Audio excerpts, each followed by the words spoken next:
Tengan muy buenos días, amados hermanos. Dios les bendiga. Damos gracias a Dios por ese privilegio de poder estar en el día del Señor, en la casa del Señor, escuchando la palabra del Señor. Les invito, hermanos míos, a abrir sus Biblias en el capítulo 2 de la carta a los Filipenses.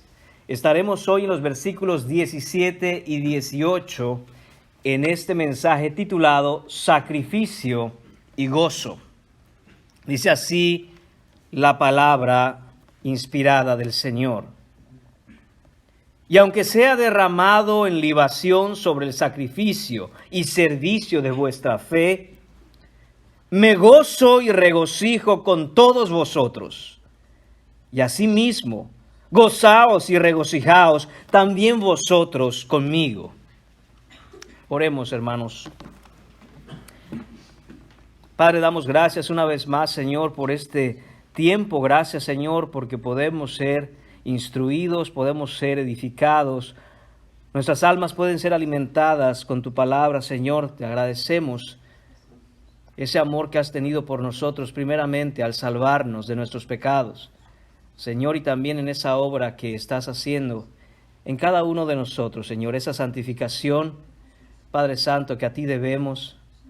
Señor mío, que nuestros corazones verdaderamente canten, Señor, como acabamos de terminar estas alabanzas, Señor. Que uses nuestra vida, oh Señor, como lo quieras tú, Señor. Quita de nuestro corazón, de nuestra carne, nuestros deseos, Señor, nuestras propias concupiscencias, Señor. Destruye los ídolos de nuestro corazón, Señor, que a menudo quieren ir en pos de ellos, que quieren servir, Señor, el mal.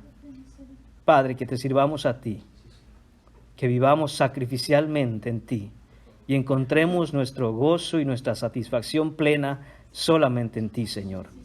Te lo pedimos en el nombre de tu Hijo Jesucristo. Amén. Pueden tomar asiento, amados hermanos. Tenemos delante de nosotros hoy un par de versículos que tienen su dificultad, queridos hermanos. Les pido que presten atención, trataremos de ser lo más claros posibles. Y es que el tema que tenemos delante de nosotros hoy, el tema del sacrificio, primordialmente el tema del sacrificio conectado a sí mismo a ese gozo, a ese regocijo que el cristiano debe tener, es un tema, hermanos míos, que probablemente nadie, ninguna iglesia, ningún pastor, ningún predicador que no esté aferrado y comprometido a la fidelidad de la Escritura, elegiría predicar. ¿A quién le gusta que se le predique de morir a sí mismo, de un sacrificio pleno en cada área de la vida? Por lo general, hermanos míos, estamos acostumbrados o nuestra carne pide que se nos predique acerca de cualquier otra cosa. Si se nos predica del sacrificio, que se nos predique del sacrificio de Cristo, pero no del mío. Yo quiero vivir tranquilo, yo quiero vivir bien. Yo quiero perseguir mis sueños. Yo quiero alcanzar mis propias metas. Pero hermanos míos, la Biblia nos manda a que vivamos sacrificialmente por la causa del Evangelio. No por mí, no por nosotros, no por aquellas cosas que mi corazón busca, sino aquellas cosas que el corazón de Cristo quiere. Y todo lo que el corazón de Cristo quiere es la gloria y la honra del Padre. Recordemos, hermanos míos, que esta carta ha sido enviada a los filipenses por Pablo en la confianza de que ellos son cristianos. Ellos han creído el Evangelio. Ellos han nacido de nuevo. Tienen un corazón regenerado. No son igual que antes, son diferentes. El tema que atraviesa hasta ahora los capítulos 1 y 2 son el tema de la santificación. Hay una exhortación constante de parte de Pablo a la santificación, al crecer en el Señor, a crecer nuestro carácter en conformidad al carácter de Cristo Jesús. Interesante es, hermanos, que esta es la carta del gozo. Eso me deja clara una cosa, que el cristiano debe encontrar gozo creciendo en su santificación, no en otra cosa. Debemos conocer el Evangelio, porque el Evangelio y el conocimiento profundo de las verdades contenidas en el Evangelio que nos salvó tiene implicaciones en la vida. Tiene efectos, tiene resultados, hay un cambio, hay una transformación. Somos diferentes personas de las que éramos antes de nuestra vida en Cristo. De lo contrario, no ha habido fe salvadora. No ha habido una recepción de parte nuestra de la gracia del Señor que ha salvado. Uno de los resultados claros en la vida de Pablo es transformarlo de un perseguidor de la iglesia a ser ahora un esclavo al servicio de Jesucristo. Él está arrestado en Roma y desde su encarcelamiento él escribe: para mí el vivir es Cristo y el morir es ganancia. Sin importar las circunstancias, hermanos míos, Pablo se regocija en Cristo porque él está satisfecho plenamente, exclusivamente y solamente en Cristo Jesús. ¿En qué nos satisfacemos nosotros? ¿En qué encontramos nosotros esa plena alegría y felicidad, ese gozo, ese regocijo? ¿Dónde lo estamos encontrando? Porque si no es en Cristo, entonces, hermanos míos, estamos en un verdadero problema. Toda felicidad, todo momento quizá de alegría es solo momentáneo y pasajero cuando no estamos anclados firmemente en el corazón de Cristo Jesús. En el versículo 27 del capítulo 1, Pablo pasa de dar un reporte de su situación personal a iniciar una serie de diferentes exhortaciones que llevan siempre al mismo punto. Pablo nos dice que debemos vivir vidas dignas del Evangelio de Cristo.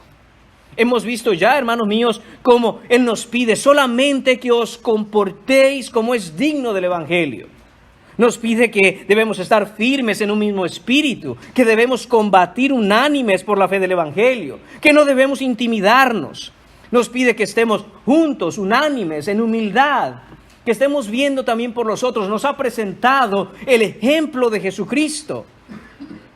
Después empieza Pablo a hablar de este querer como el hacer que Dios pone en nosotros. ¿Para qué? Para ocuparnos en nuestra salvación con temor y temblor. Y después, hermanos míos, de ver todo esto, después de ver todo lo que Pablo nos pide que hagamos, que seamos irreprensibles y sencillos, que seamos hijos de Dios sin mancha, que brillemos la luz de Cristo como luminares en un mundo oscuro y perverso. Cuando analizamos todo esto, hermanos, y vemos los altos estándares de la vida cristiana, podemos concluir que si somos plenamente honestos, considerándonos a nosotros mismos, esto es imposible. Se ve muy bien en las páginas de mi Biblia. Pero, hermanos, ¿cómo se hace esto? ¿Cómo se vive de manera digna del Evangelio? ¿Cómo podemos empezar? Claro, hermanos míos, que esto empieza primeramente y antes que nada con la fe en Cristo Jesús para salvación. Nadie que no haya venido a la fe en Cristo Jesús podrá siquiera acercarse a apreciar la belleza del estándar de lo que es una vida en santidad y rectitud. Solo el cristiano puede, de hecho, mirar lo que es hermoso en vivir una vida así. Pero ¿por dónde empezamos en lo que respecta a nosotros mismos? ¿Dónde empezamos a parecernos a Cristo en lo que concierne a lo que debemos hacer? ¿Cómo vivir esa vida centrada en el Evangelio? ¿Cómo vivir esas vidas dignas del Señor Jesucristo? En respuesta a esto, hermanos míos, tenemos los versículos desde el 17 hasta el 30 del capítulo 2 de la carta a los Efesios. Pablo pone delante de nosotros 3 ejemplos específicos y concretos de lo que es vivir de manera digna del Evangelio. Por supuesto, tenemos nuestro ejemplo perfecto que es Cristo, pero muchas veces nuestro corazón pareciera ver a Cristo y decir, bueno, Él vivió sin pecado, porque Él es Dios. Hermanos, no tenemos excusa, ya que Pablo va a mostrar estos 3 ejemplos de hombres como tú y como yo, con sus debilidades, con sus fortalezas, con sus errores, pero que de manera general vivieron de manera digna para el Evangelio. En los versículos 17 y 18, que son los de hoy, la Escritura nos muestra a Pablo mismo como un ejemplo de vivir de manera digna del Evangelio. En los versículos 19 a 24, primeramente Dios, por su gracia, los veremos el próximo domingo, vemos cómo la Escritura nos presenta la vida de Timoteo como un ejemplo de vivir para Cristo verdaderamente. Después, en los versículos 25 a 30, que serán en la siguiente predicación después del próximo domingo, veremos el ejemplo de Epafrodito y su vida centrada en el Evangelio. De esta manera, hermanos míos, Pablo quiere que nosotros veamos que sí, que es posible, que es humanamente posible vivir con una pasión por Cristo de tal forma que en todo lo que hacemos y la manera en que nos conducimos por la vida, dan honra a Cristo y estamos centrados en ellos verdaderamente. No perfectamente quizá, pero sí verdaderamente en Cristo Jesús. Pablo sabe que es importante que tengamos ejemplos concretos y palpables de lo que es vivir por Cristo y para el Evangelio. Porque todos necesitamos, hermanos míos, ver esos principios bíblicos puestos en práctica, en una vida transformada por Cristo. Necesitamos ver cómo es vivir, que me muestren un hombre que vive de acuerdo a la Biblia. Necesito ver esos principios de manera activa, en la práctica. Que no sea simplemente una cuestión, hermanos míos, de letras en un libro que llamamos la Biblia. ¿Cómo es vivir para Cristo? ¿Qué hace un cristiano? ¿Cómo tiene ordenada su vida? ¿Cómo se maneja? ¿Cuáles son los deseos más importantes, más grandes y fundamentales en el corazón de un hombre o una mujer que busca la santidad, que desea a Cristo con todas sus fuerzas? Y que cuando mira hacia adelante, su deseo más grande es, como cantábamos hace rato, es esa ciudad de Dios. Nada más ni nada menos. Nada en este mundo acapara su corazón, su atención, su mirada, su pensar, sino la gloria de Cristo y llegar un día al cielo y mirar la gran ciudad celestial en donde Dios es el Salvador que vino por nosotros y ahora es nuestro Dios por siempre. ¿Cómo vive una persona así? ¿Qué hace? Esto, hermanos míos, es lo que quiere Pablo que veamos en estos ejemplos que nos presentará. Y dicho sea de paso, hermanos míos, eso debemos empezar a hacer intencionalmente cuando estamos entre hermanos. Y a veces es muy fácil mirar el pecado o la falta del otro, pero pocas veces somos intencionales en mirar aquellas virtudes cristianas que por la gracia de Dios han crecido en mis hermanos. Parte de ocuparse en la salvación con temor y temblor es ver esas cosas en mis hermanos y darle gracias a Dios porque podemos tener un ejemplo palpable, un ejemplo de vida y decir, debo imitar a mi hermano como él imita a Cristo, que simplemente es lo que Pablo había dicho ya. Debemos imitar aquellas cosas que son buenas, hermanos. Eso es mucho más fructífero, eso es mucho más benéfico que simplemente estar mirando el pecado de los demás. Para eso es también, hermanos, que nosotros debemos estar con otros hermanos. De nuevo, esto es lo que Pablo pretende en estos versículos. Que aprendamos e imitemos esas virtudes características de la vida de estos hombres que eran de carne y hueso como tú y como yo. Que eran pecadores como tú y como yo. Pero que la pasión por Cristo, que el amor por el Evangelio, que el Espíritu Santo que moró en ellos por la fe, los transformó y los hizo otros hombres, otras mujeres, otro tipo de ser humano. Un hombre, un ser humano, una persona que es una imposibilidad para el mundo. Es imposible que un hombre o una mujer anden así si no es por la obra del Espíritu Santo. Así que empecemos, hermanos míos, con el punto número 1 en esta mañana, que será precisamente el sacrificio. Esto está en el versículo 17, en la primera parte de él. Déjeme leer de nuevo ese par de versículos. Dice, y aunque sea derramado en libación, este es Pablo, aunque sea derramado en libación sobre el sacrificio y servicio de vuestra fe, dice Pablo, me gozo y regocijo con todos vosotros, y asimismo gozaos y regocijaos también vosotros conmigo. Después de leer este par de versículos, hermanos, podríamos resumirlos de la siguiente manera. Lo que está diciendo Pablo es esto, que aun si su ministerio, su servicio, que mucho esfuerzo y sacrificio le han costado, para hacer que los filipenses conozcan el Evangelio, para hacer que los filipenses crezcan en el conocimiento de Dios, en el conocimiento de su Señor, en su santificación. Si todo ese esfuerzo y sacrificio terminaran con su muerte a manos de Roma, él se goza y se regocija. Y pide además que si eso pasa, que no se desalienten los hermanos, sino por el contrario, que se gocen y se regocijen también con él. Eso, hermanos míos, es lo que debemos entender de manera general en este par de versículos. En estas circunstancias, el sacrificio y servicio a Cristo, el servicio a otros hermanos, el amor por los demás, por la obra, por Cristo mismo, por el Evangelio, sería la prueba definitiva, la última prueba de una vida digna del Evangelio. Voy a repetir eso, hermanos, porque debe quedar muy claro. Dadas esas circunstancias, ¿qué circunstancias? Las de Pablo.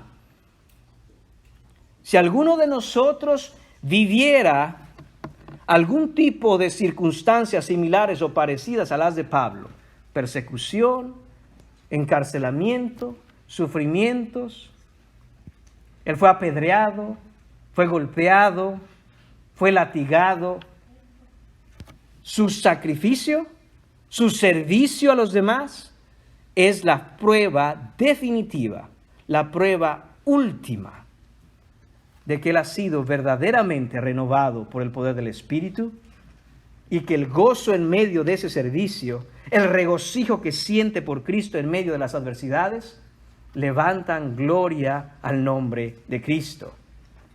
Sin embargo, hermanos, Pablo no usa palabras sencillas para decir esto, sobre todo en el versículo 17, la primera parte. Él pudo haber escrito, hermanos en Filipos, me he sacrificado porque ustedes conozcan al Señor, y aunque me maten, me gozo. No se vayan a poner tristes, gócense conmigo.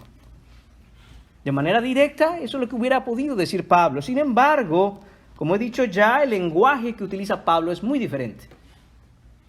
Usa un lenguaje figurado, usa una metáfora, una imagen rica en significado. Es una ilustración para presentar la verdadera vida cristiana.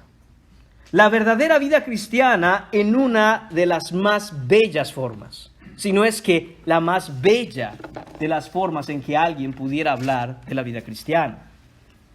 Y el centro, hermanos míos, de esta obra maestra que hace Pablo aquí en su ilustración, el foco de atención de este ejemplo es el significado de la palabra libación.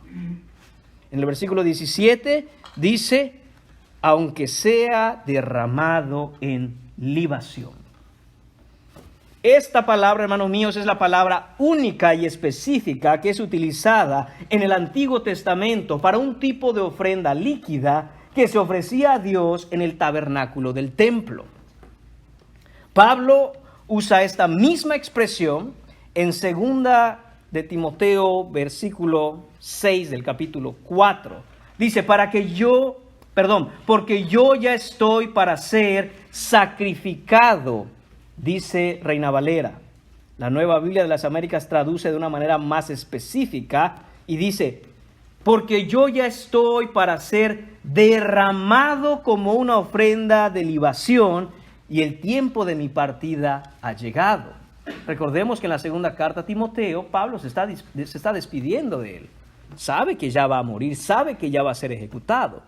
Y él dice que él está ya preparado.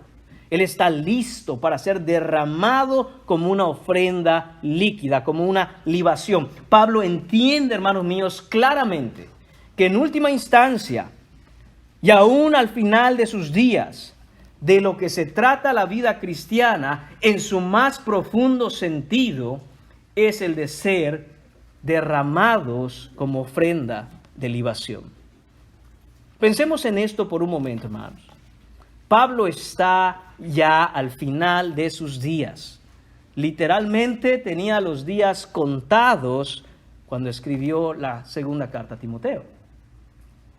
Y es cierto, hermanos míos, que la cercanía al momento de nuestra muerte pone todo en perspectiva. Aquello que parecía muy importante antes, cuando estamos al borde de la muerte, muchas de esas cosas no tienen ningún sentido. Y algunas otras cosas que quizá habíamos menospreciado, cobran todo el sentido. Este hombre que no solo es cristiano, este hombre que no solo fue elegido por Dios para ser ministro del Evangelio, está también al final de sus días. ¿Y qué percibe Pablo? ¿Qué entiende Pablo al final de sus días? Entiende esto, hermanos, que en última instancia, en el sentido más profundo del significado de la vida cristiana, está el hecho de ser derramado como una ofrenda de libación.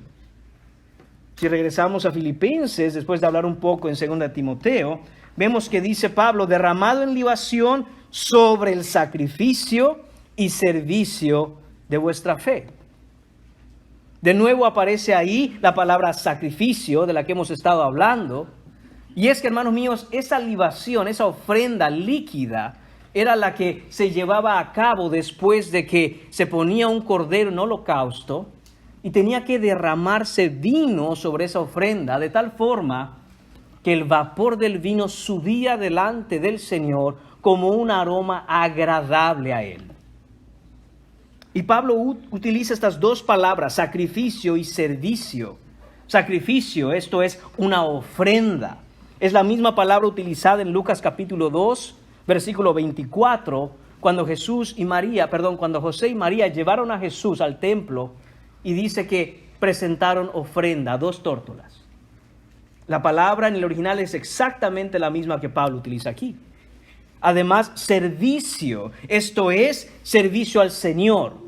Esto tiene que ver o se conecta con aquellas funciones de un sacerdote o un levita. Exactamente la misma palabra utilizada también en Lucas, pero en el capítulo 1, versículo 23, cuando se está hablando del ministerio de Zacarías, el padre de Juan.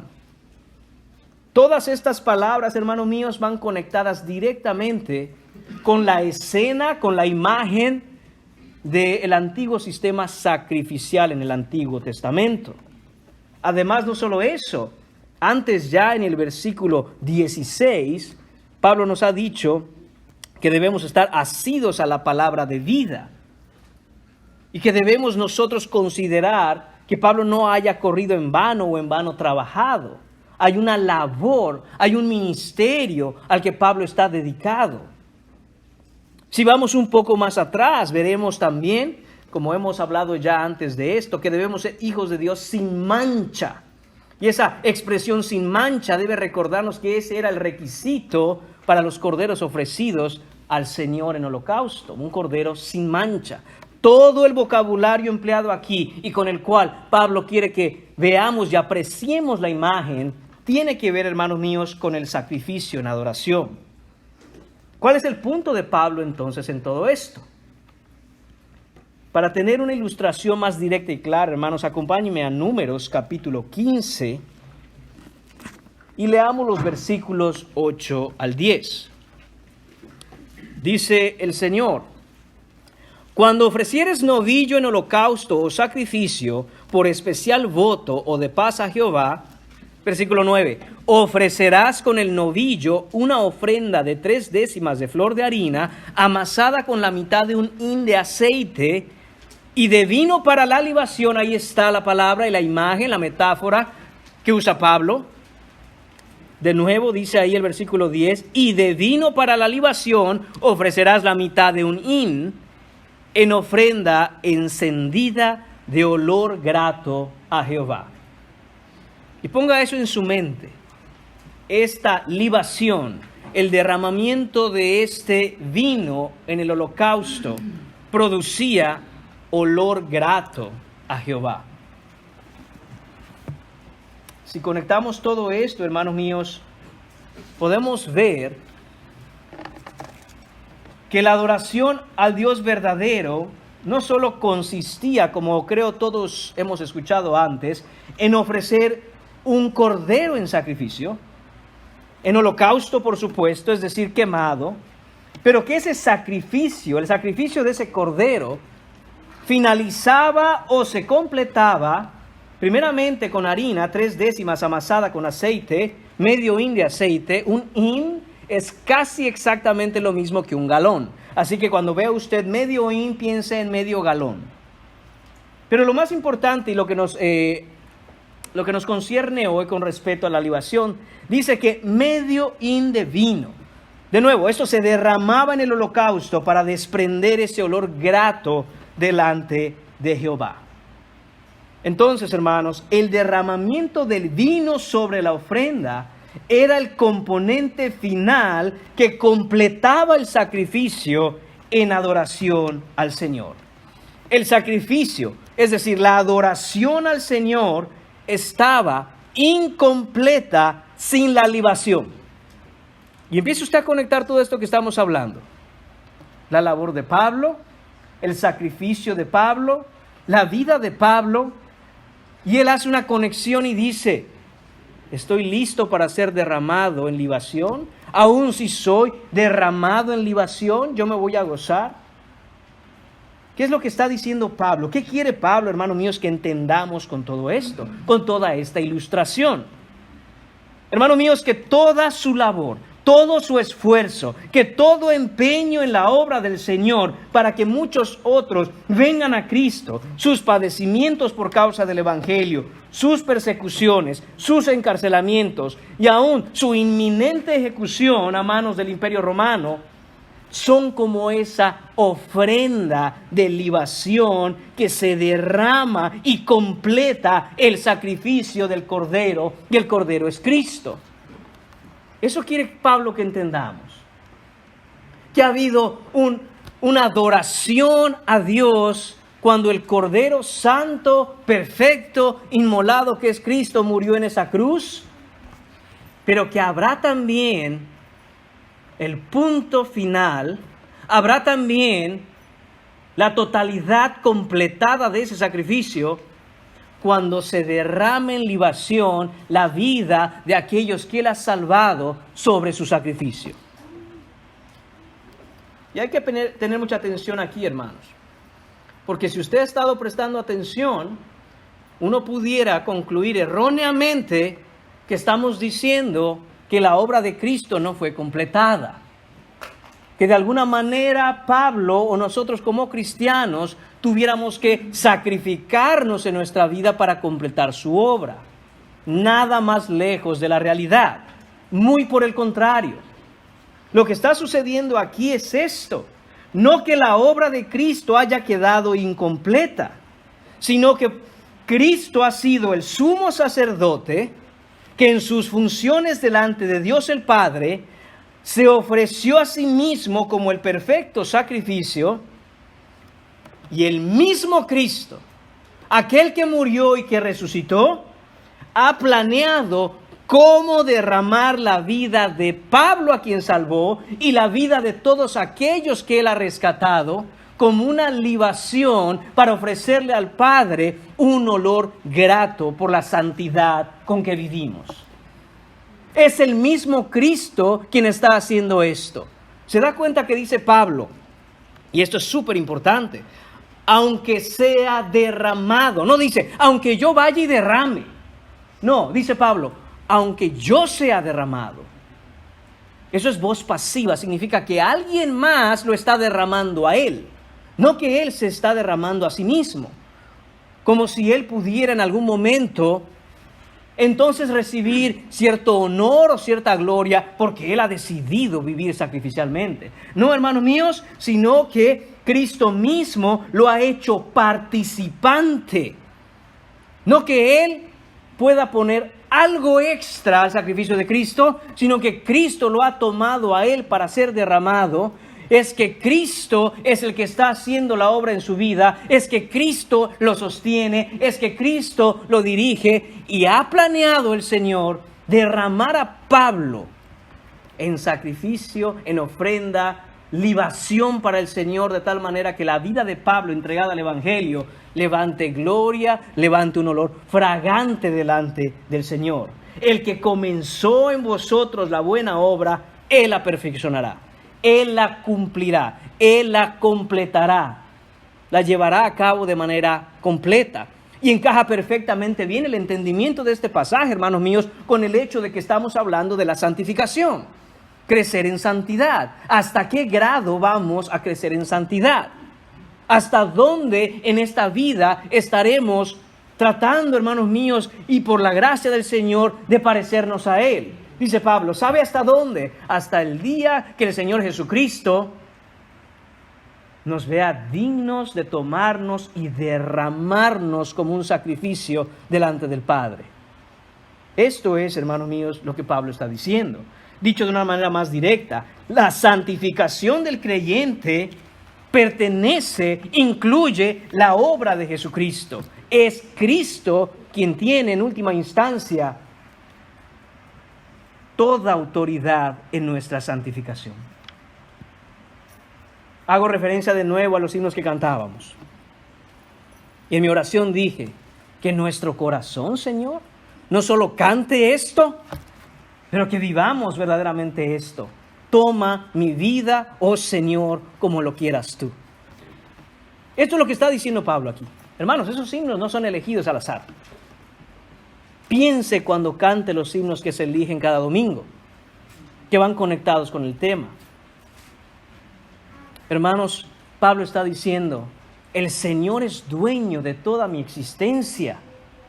Y si Él ha decidido en su amor tomarme y derramarme delante del holocausto que fue su muerte, para que ahora con mi santificación se levante aroma agradable al Señor, yo me gozo, dice Pablo.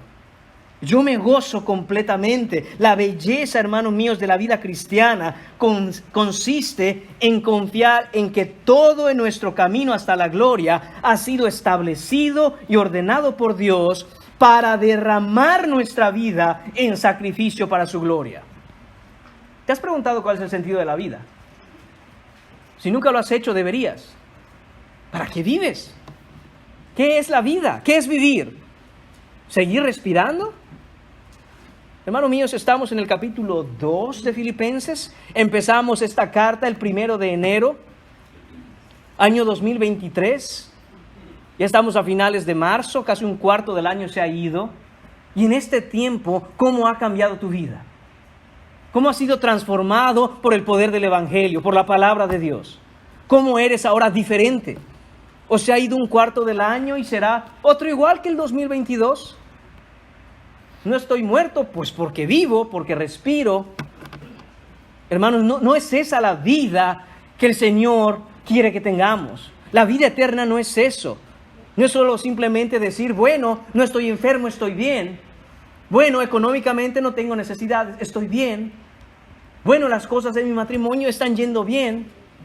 ¿Te das cuenta de lo que estás diciendo si solo eso es la vida? Que tú, igual que cualquier persona del mundo, dice, salud, dinero y amor y estamos bien. Cuidado, hermanos. Si pedimos salud, que sea para la obra de Cristo, porque ¿de qué sirve estar en salud si vamos a terminar en el infierno? Si queremos una economía, si queremos salir adelante, hermanos, no hay nada de malo en ello. El problema es cuando se nos olvida que todo es del Señor y debemos clamar al Señor que aun si Él nos bendice económicamente o materialmente, somos simples administradores de lo que es suyo.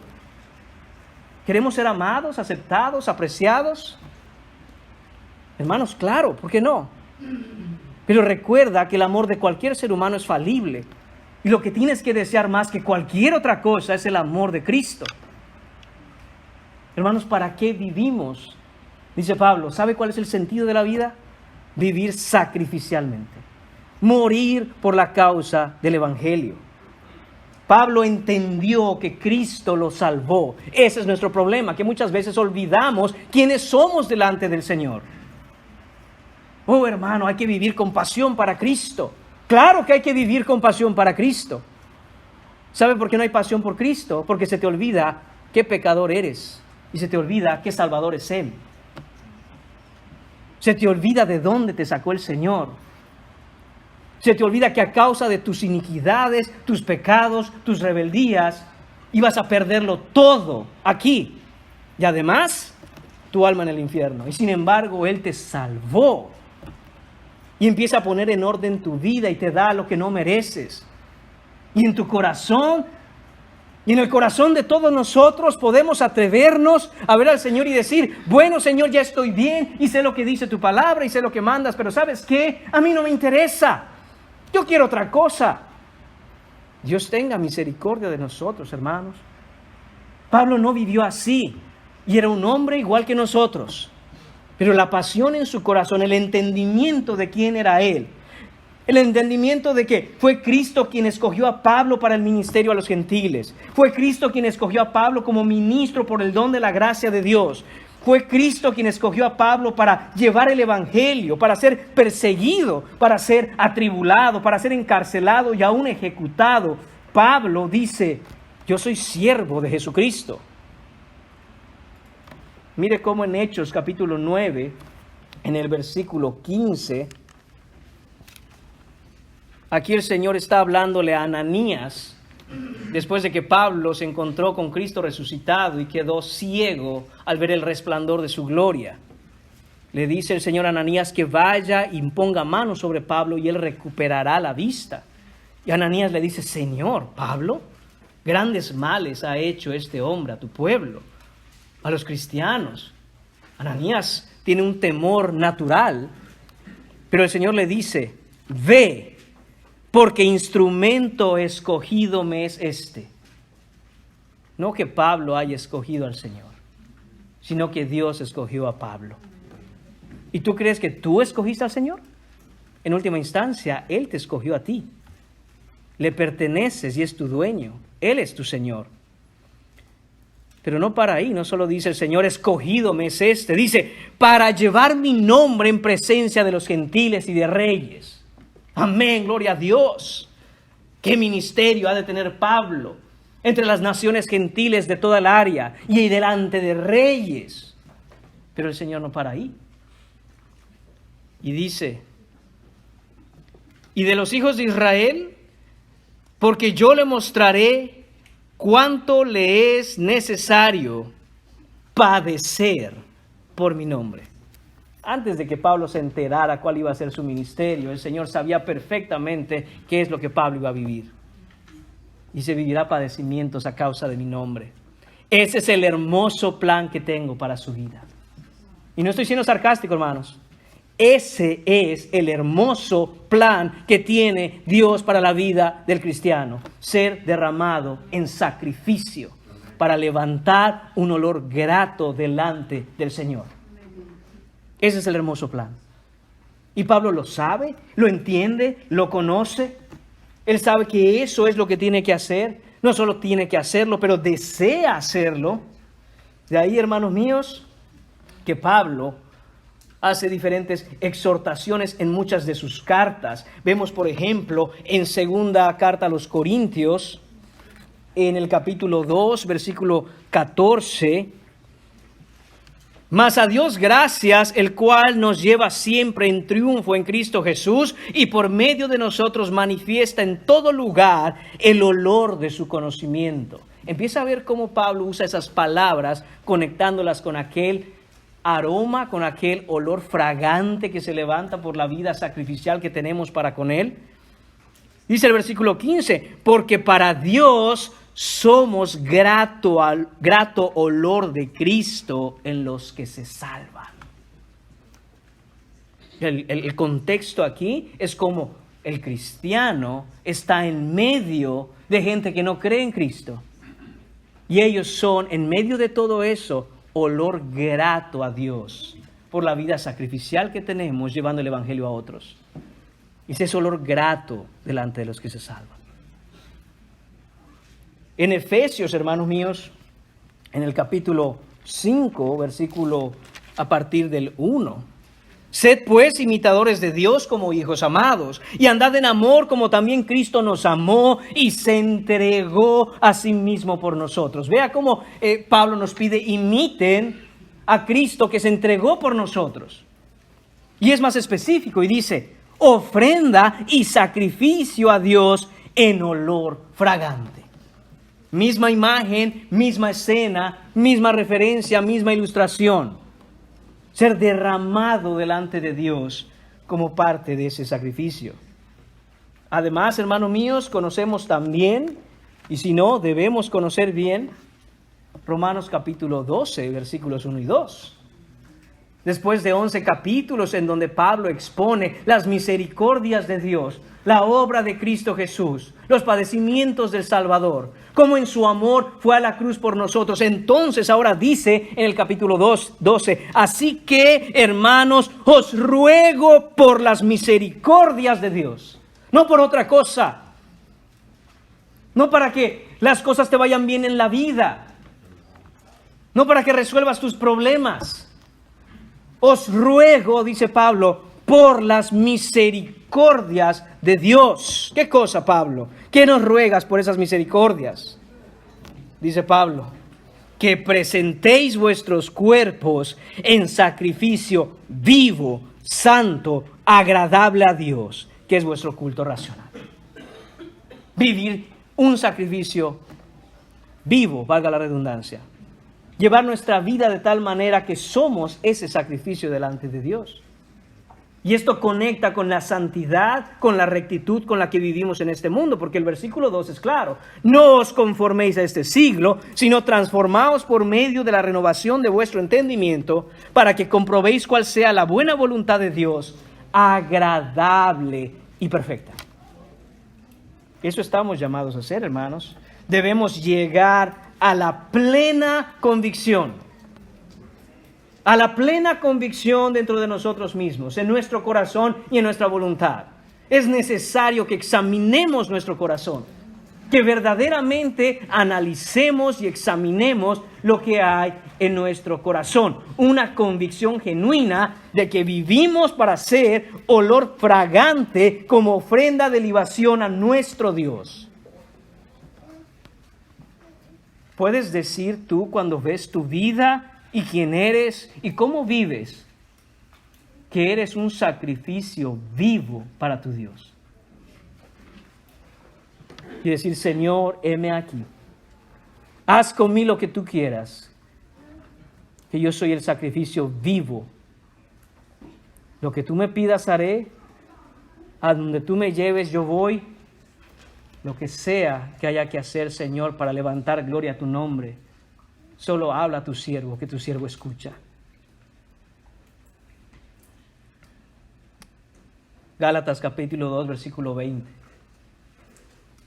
Esta es la convicción que debemos tener, hermanos.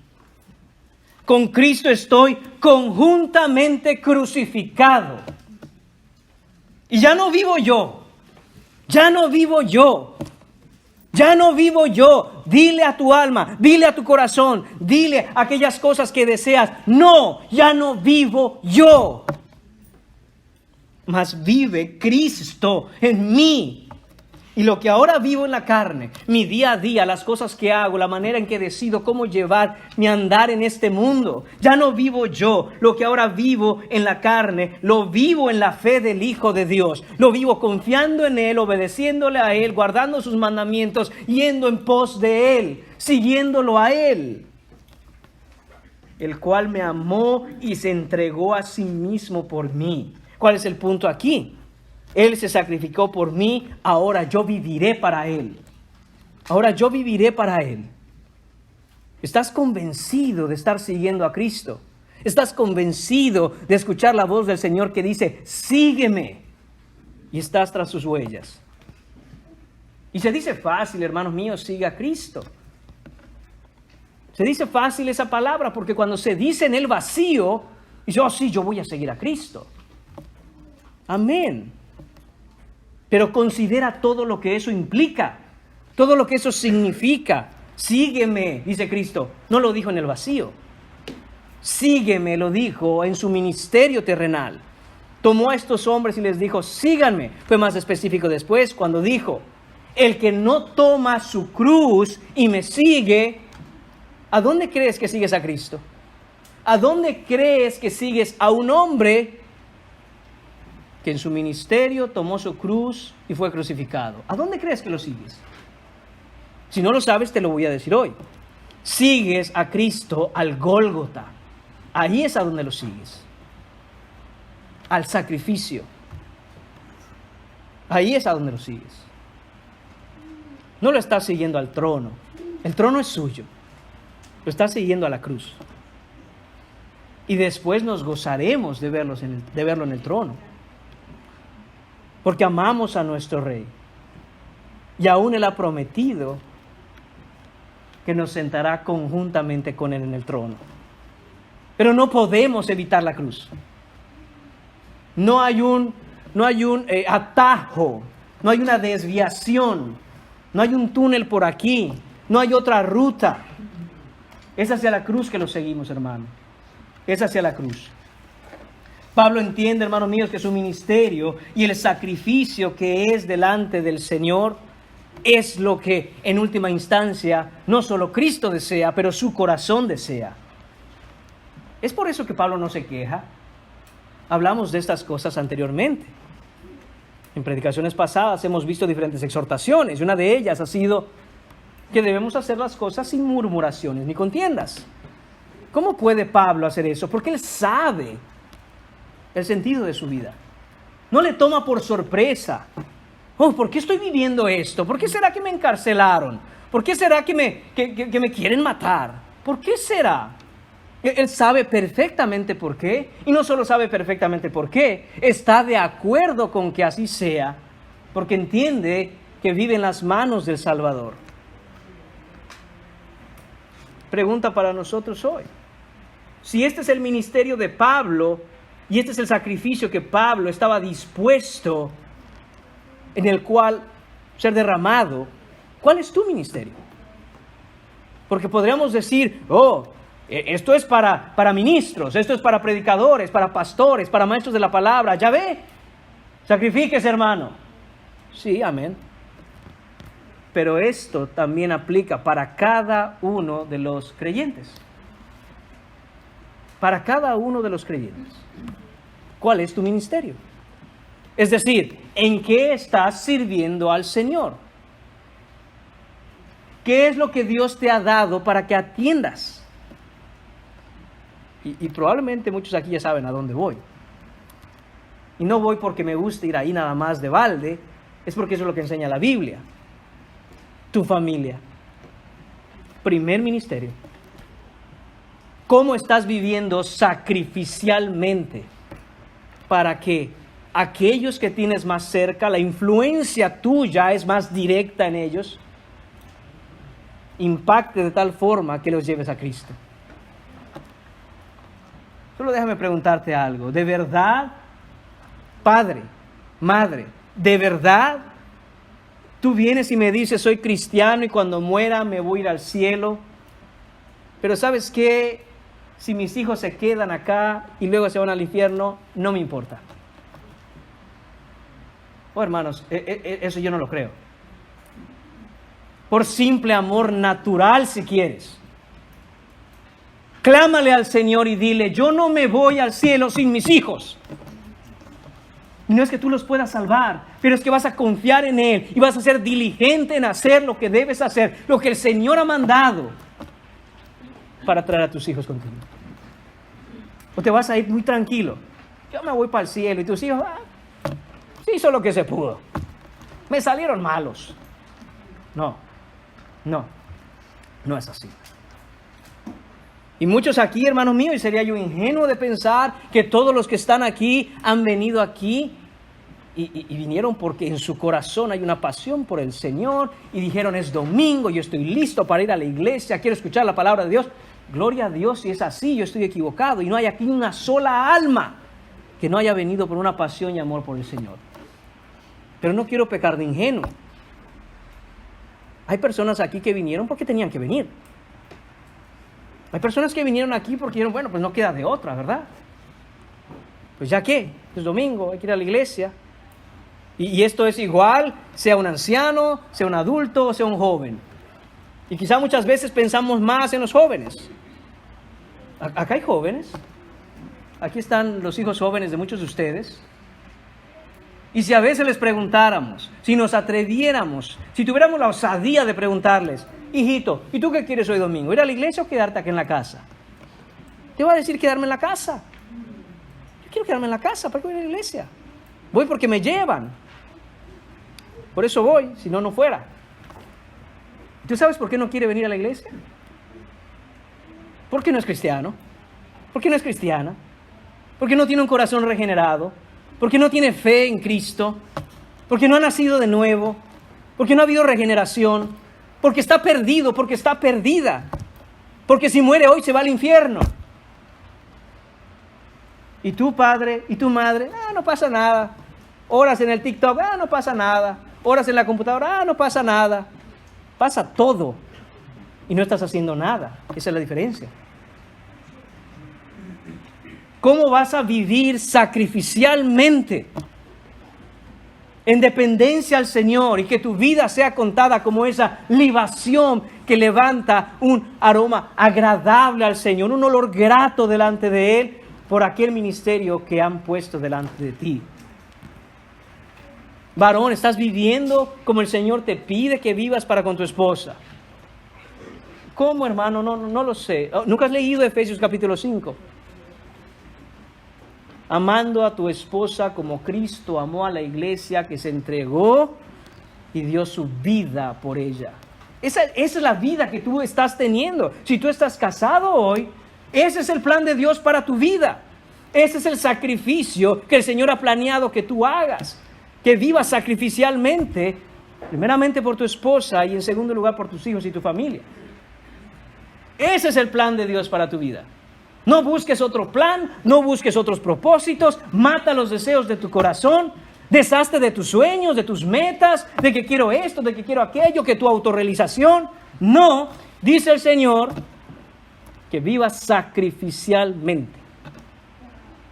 Y cuando veas que en tu carne vienen esos deseos de que, ay, pero ¿cómo me gustaría esto? Acaba con ello. Y háblale a tu alma y dile, no, el Señor me salvó para una cosa, para vivir sacrificialmente por mi esposa y por mis hijos. Mujer, hermana, madre, esposa. ¿Qué te pide el Señor que hagas? ¿Cuál es tu ministerio? El mundo entero te grita hoy que reniegues de tu rol en el reino de Dios, en las cosas de Dios, en lo espiritual, que es ser una mujer piadosa que se encarga de su familia, que honra y respeta a su esposo y cría y educa a sus hijos en la amonestación y disciplina del Señor. El mundo entero te grita que eso no es cierto. El mundo entero te grita que hay mejores cosas que es. Que no seas una anticuada, que no seas una mojigata, que vayas y salgas y vayas al mundo a autorrealizarte. Hermanos, ninguna mujer, por muy alto que pueda llegar en esa escalera del éxito que el mundo propone, puede disfrutar ni un gramo la hermosura que es estar con tus hijos y amarlos y llevarlos y ser de influencia a ellos para que un día se gocen con su Señor en el cielo, todos juntos. Estas mujeres no saben qué es eso. Viven esclavas de una fantasía. ¿Y qué dicen? ¿Sacrificarme yo? Claro que no. ¿Qué clase de vida es esa? ¿A qué punto llega el mundo a decirte, no te sacrifiques? En el caso específico del tema que estoy hablando en esta exhortación a la mujer, es el aborto. ¿Qué? ¿Llevar otro ser dentro de mí? ¿Y después atenderlo? Va a ser un problema para mi carrera, para mi felicidad, para lo que tengo que hacer. ¿Cómo le voy a hacer? No tengo dinero. ¿Qué esfuerzo? ¿Qué sacrificio? Amén. Sacrificio. Esa es la palabra. No, antes de vivir sacrificialmente, prefiero matarlo. Pero yo no me voy a sacrificar por él. Que él se sacrifique por mí, por mis sueños y por mis metas. Esa es la realidad de esa situación, hermanos. No sé si no la había visto. Y toda mujer, todo padre que tiene hijos y ha decidido dedicarse a educar a sus hijos, sabe que es una vida de sacrificio, hermanos. Oh, sacrificio. Sacrificio verdadero. Ya no digamos Pablo encarcelado. Dice usted, tenga a mis hijos con usted un rato. Quisiera estar encarcelado junto con Pablo. Hermanos, pero son esos pequeñas cosas en la vida, esos sacrificios que el Señor dice, aroma grato, agradable a Dios, que se levanta como esa libación y decir, este es mi ministerio, este es mi verdadero ministerio. Y hermanos, si solo entendemos todas estas cosas del sacrificio en un sentido del deber, en una pesada carga, en un requisito incómodo, como diciendo, pues ya ni modo, es que no me queda de otra. Hermanos, estaremos viviendo verdaderas vidas de amargura y frustración. Pero Pablo nos dice, en medio de ese sacrificio hay gozo. Hay un verdadero gozo. Qué vida tan triste sería decir, bueno, soy cristiano, ¿no? Pues ya que, ¿en qué me metí?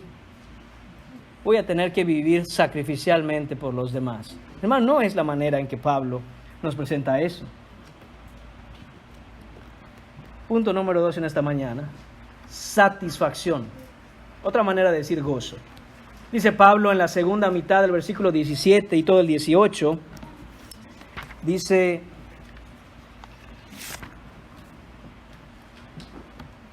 me gozo y regocijo con todos vosotros, y asimismo gozaos y regocijaos también vosotros conmigo. Es increíble, hermanos, es una maravilla cómo Pablo conecta esto del gozo con el sacrificio, y que en medio de este sacrificio haya gozo. La imagen que Pablo nos pinta, ya lo hemos dicho, son los sacrificios en el Antiguo Testamento. La escena que Pablo quiere presentarnos en cuanto a significado es esa vida sacrificial por el ministerio y la causa de Cristo, primordialmente con aquellos que tenemos más cerca, porque son una influencia, o dicho de otro modo, somos nosotros una influencia en ellos, no debe ser al revés de hecho. Entonces hay una conexión aquí con el gozo. Note versículo 17, me gozo y regocijo. Versículo 18, gozaos y regocijaos. Esto cambia, hermanos míos, por completo la idea que quizá tenemos del sacrificio. Cuando uno piensa sacrificio con una idea mundana, dice sacrificio, le voy a decir por qué no me gusta el sacrificio. Porque eso es sufrir. Y yo no quiero sufrir. A menudo pudiéramos pensar que esto del sacrificio está inminentemente ligado a sufrir, como si el sacrificio fuera sinónimo de sufrimiento. Y uno le tiene miedo a eso. Dice, sufrir, yo no. Y claro, hermanos míos, que el sacrificio cuesta. Claro, hermanos míos, que hay un costo que pagar para que el sacrificio sea sacrificio, si no, no sería sacrificio. Pero en la vida cristiana, hermanos, el sacrificio tiene un componente completamente nuevo y desconocido para el mundo. Y esto es precisamente el gozo y el regocijo. Pablo utiliza dos palabras ahí, gozo y regocijo. Obviamente conllevan la misma idea, pero no fueron puestas ahí nada más para que suene más bonito. Hay una razón. El gozo tiene que ver con una satisfacción personal en lo más profundo de nuestro ser. Ya habíamos hablado antes del gozo. Es un regalo de Dios para aquellos que creen en el Evangelio, aquellos que reciben la palabra y la obedecen en medio de diferentes tribulaciones y aflicciones, teniendo su esperanza en la gloria futura. Y no se acordaba de eso, se lo acabo de recordar. Eso es el gozo. Y esa es la palabra que utiliza Pablo aquí. Hay una satisfacción personal poniendo los ojos en la eternidad. Pero también utiliza la palabra regocijo. Misma raíz, sin embargo, hay una palabra que se agrega a la palabra regocijo. Para nuestro español es re, en el caso del griego es la palabra sug, y esto significa, y le da un matiz un tanto diferente. Es igual, regocijarse, gozarse, tener una satisfacción, con la diferencia de esto, que lo hago conjuntamente con el otro o a causa de que el otro vaya creciendo en el Señor. En pocas palabras, regocijo, como lo maneja Pablo aquí, es ver a otro que antes no creía en Cristo y verlo venir a la salvación, porque Dios usó mis talentos quizá, mi tiempo quizá, mi sacrificio para que él escuchara el Evangelio, y ahora viene y hay un regocijo en mi alma. Tiene que ver no tanto con algo personal, sino algo que viene del otro. Al ver al otro crecer en santidad, al ver al otro adorar a Cristo y decir, yo conocí a esa persona antes de Cristo. No te voy a contar su historia, pero mira cómo me regocijo al verlo a los pies del Señor. Entonces, esas dos palabras maneja Pablo. La Reina Valera hace un buen trabajo tratando de traducir esto. Dice, me gozo y regocijo con todos vosotros. Implicando que hay una relación entre ellos, y allí se encuentra ese gozo. Y hermanos míos, a pesar de que el sacrificio cuesta, no necesariamente tiene que ser una contrariedad en nuestras vidas. En medio del sacrificio, el cristiano no solo es capaz, pero también naturalmente está propenso a encontrar gozo y regocijo. Esa es la clave aquí para el cristiano. Cuando hay una exhortación de parte de Dios para vivir vidas sacrificialmente hablando por causa del Evangelio, no nos está diciendo viva una vida de tribulaciones y aflicciones insoportables de llevar, en las que usted va a querer renunciar y va a decir estoy fastidiado y harto de esto. No, ciertamente en este mundo tendremos aflicción, pero en medio de todo eso Dios promete un gozo que sobrepasa todo entendimiento. ¿De dónde viene eso? ¿Cómo sacrificio y en medio de todo esto gozarse? Esto parece de otro mundo, porque lo es. Porque es algo de otro mundo, de otra naturaleza. Esto el mundo no lo conoce. La santificación, hermanos míos, debe producir en nosotros una satisfacción porque vamos creciendo en conformidad al Señor y queremos parecernos a Él. Y cuando nosotros vivimos sacrificialmente por esto, atendiendo esto, ocupándonos de nuestra salvación con temor y temblor, vemos nuestro avance y nuestro progreso y hay gozo en nosotros, aunque suframos. Cuando vemos que otros están creciendo en el Evangelio, a pesar de que muchas veces tuvimos que hacer un sacrificio personal y un esfuerzo para que otros pudieran venir al Evangelio, nos regocijamos. Decimos, gracias Señor. Y muchas veces el Señor hace esto, cuando como cristianos estamos sirviendo a Dios, tratando de que otros vengan a la salvación, orando por los demás, y no vemos fruto, y no vemos fruto, y no vemos fruto. Y decimos, Señor, estoy listo para tirar la toalla. Y de pronto el Señor nos muestra, ¡pum!, que esa semilla está creciendo, y uno se regocija y recobra fuerzas. Ahí está, hermano mío, ese regocijo. Ahí está el regocijo. Hermanos míos, esto que vemos nosotros aquí del gozo y el regocijo es un verdadero tesoro que Dios ha dejado para nosotros. Y ese tesoro lo ha dejado enterrado, escondido en el terreno de los corazones de otros. Y el mapa para encontrar ese tesoro es estar en servicio a los demás, a aquellos que nos rodean, a aquellos hermanos. Cuando esté un hermano que apenas va creciendo en la fe, haga el esfuerzo. Haga el esfuerzo por ver cómo ayudarlo a crecer. Acérquese, pregunte. Hay verdaderas necesidades espirituales en medio nuestro. Pongamos de lado muchas otras necesidades y vayámonos al centro de todo esto, no porque las otras no tengan su importancia, pero lo fundamental es esas necesidades espirituales alrededor nuestro. Y muchas veces el suplir o cumplir o proveer de una ayuda espiritual a otros requiere nuestro sacrificio, requiere que vivamos por los demás de esa manera. Gozo, hermanos míos, para con el Señor y regocijo para con los hermanos. El servicio sacrificial a Dios es indispensable para una sana vida cristiana. Todo lo que hacemos debe producir gozo en nuestro corazón regenerado. Cuando lo hacemos para el Señor, regocijo en el corazón del cristiano cuando vemos a otros crecer. Entonces, hermanos, la idea general es esta. Pablo dice, me gozo, aun si mi vida va a ser derramada como libación, porque sé que no he trabajado en vano. Porque, hermanos filipenses, ustedes están creciendo. Y dice, gócense conmigo, aun si estoy en medio de estas circunstancias, porque yo me estoy gozando. Y lo importante aquí es que Pablo hace este llamado, y así mismo, dice Pablo, gozaos y regocijaos. Es decir, encuentre su última satisfacción en Cristo Jesús y encuentre su satisfacción en vivir para que los demás conozcan a Cristo. Hagan lo mismo que yo hago, dice Pablo, y van a ver que se van a gozar. No traten de buscar una satisfacción en las cosas del mundo. Pablo, pero esto del sacrificio es bien duro. Es porque no estás mirando a Cristo. Es porque no está tu corazón ligado al corazón de Cristo. Y permítame terminar dando un ejemplo. Hermanos míos, yo no veo a un atleta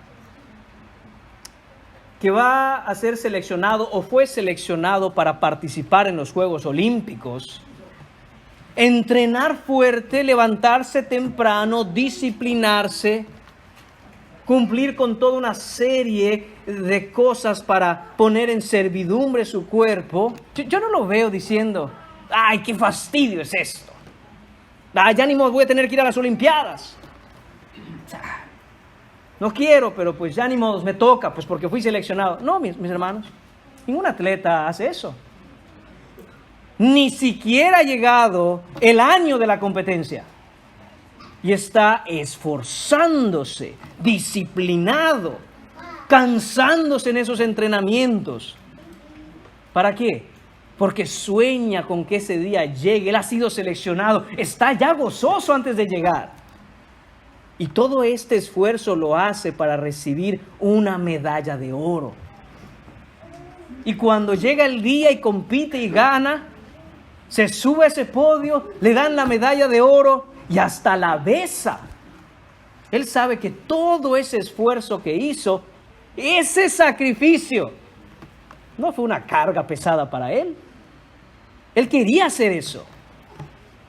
Hermanos míos, y nosotros como cristianos, ¿por qué nos quejamos? ¿Por qué somos quejumbrosos cuando decimos vivamos sacrificialmente para Cristo y el día que lleguemos a la gloria recibamos la corona de vida que Él ha prometido a los que le aman? Oh, no, eso no. Eso no. Hermanos, tenemos que, como dije, examinar qué hay en nuestro corazón. Si las manos de tu corazón siguen extendiéndose para ir a abrazar y encontrar satisfacción en algo en el mundo, no lo sé. Checa tu corazón. Si todavía tu corazón quiere abrazar alguna meta o sueño fuera de Cristo Jesús, creo que tienes un problema. Sinceramente te lo digo, en preocupación por tu destino eterno. ¿No encuentras tu plena satisfacción en Cristo Jesús? ¿No le amas? ¿O este libro es solo un libro que tiene muy bonita información para ti? Noticias, no se trata de bonita información, o buenos consejos, o sabios proverbios. Se trata de una persona. Su nombre es Jesucristo. Está vivo. ¿Qué necesitas fuera de Él? ¿Acaso Cristo no te es suficiente? Porque Cristo es suficiente. Entonces, hermanos, todo comienza con esa pasión que nosotros debemos tener por Cristo, si siquiera aspiramos a vivir en sacrificio a Él. Y siendo así, si Cristo es todo en nuestra vida, entonces el sacrificio ya no cuesta tanto. No estoy diciendo, hermanos, de nuevo, que no es costoso. Lo que estoy diciendo es que uno dice, ¿y qué? Por mi Cristo, lo que me pida, cuando lo pida, donde me pida. Aun si me pide mi vida, en libación para levantar un olor y un aroma grato delante de Él. Si no has venido a Cristo en esta mañana, tu vida jamás va a ser derramada como olor grato delante del Señor. Jamás. ¿Qué es lo que levanta la vida del inconverso delante del Señor? ¿Qué aroma? ¿Qué olor? Si regresamos, hermanos míos, para completar, y usted quizás se dio cuenta que no completé un versículo en 2 Corintios. Lo voy a leer de nuevo, con eso terminamos. 2 Corintios capítulo 2, versículo 14, más a Dios gracias, el cual nos lleva siempre en triunfo en Cristo Jesús y por medio de nosotros manifiesta en todo lugar el olor de su conocimiento, porque para Dios somos grato olor de Cristo en los que se salvan, y en los que se pierden, a estos ciertamente olor de muerte para muerte. ¿Qué olor tienes tú? ¿Qué olor tienes tú? Ven a Cristo en arrepentimiento y fe. Confía en Él para que en el día final tú no tengas de qué avergonzarte delante del trono de la gracia. Y que sea tu vida olor grato delante de Él y no como entre los que se pierden, olor de muerte para muerte. Oremos. Señor y Padre, gracias te damos por esta mañana. Gracias, Señor, por la maravillosa obra que tú has hecho en tu Hijo Jesucristo, Señor, que nos libró de nuestros pecados, Señor, que nos llama a vivir sacrificialmente, Señor, y en gozo delante de ti. Padre mío, que nuestros corazones, Padre, sean regenerados. Todos aquellos que no tengan un corazón nuevo en ti, todos aquellos a los que les haga falta nacer de nuevo, ser diferentes, ser otras criaturas, nuevas criaturas en ti. Padre, por misericordia, te pedimos que hagas la obra. Y a los que hemos venido a ti, Señor, Padre, ayúdanos a que valientemente, voluntariamente, Señor, nos entreguemos a lo que tú quieras hacer con nosotros. Todo lo que tú has querido hacer para con nosotros siempre es bueno, siempre es agradable y siempre es perfecto, aunque muramos por ti, Señor. Pedimos todas estas cosas en el nombre de tu Hijo Jesús. Amén.